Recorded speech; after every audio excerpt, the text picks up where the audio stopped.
By the way, I created these meditations because I noticed there was a distinct lack of good guided meditations that walked you through that process. And I think that's one of the reasons why those videos have exploded with growth, because they're genuinely a really useful tool for so many people who are looking for a guided meditation to help them through this Neville Goddard method. Now, if you're somebody who struggles to visualize, I have good news for you.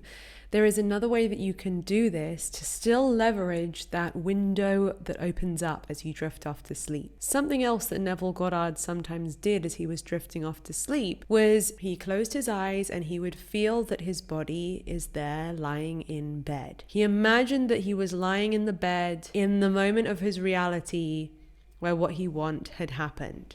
So one example of this was when he was in a military training camp and he didn't want to have to go to war. He wanted to be back at home with his wife and his child. So he was in bed in the military camp. He could feel his body resting on the mattress. He could feel his head on the pillow.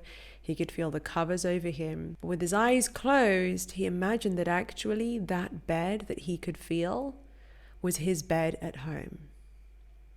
He imagined sensing the presence of his wife's body sleeping next to him.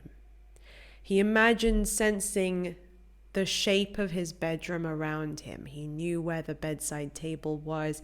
He knew where the furniture was. He knew where the window was. And he imagined the presence of his child as well, sleeping.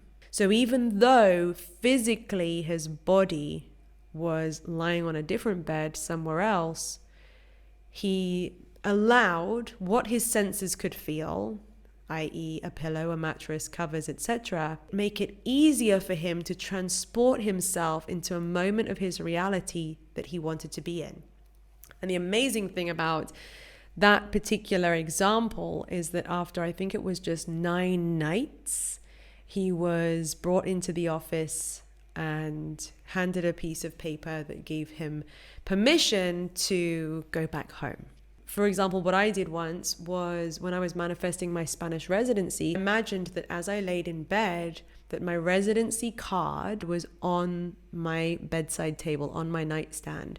There I was lying in bed, sensing the presence of my residency card before I had manifested it.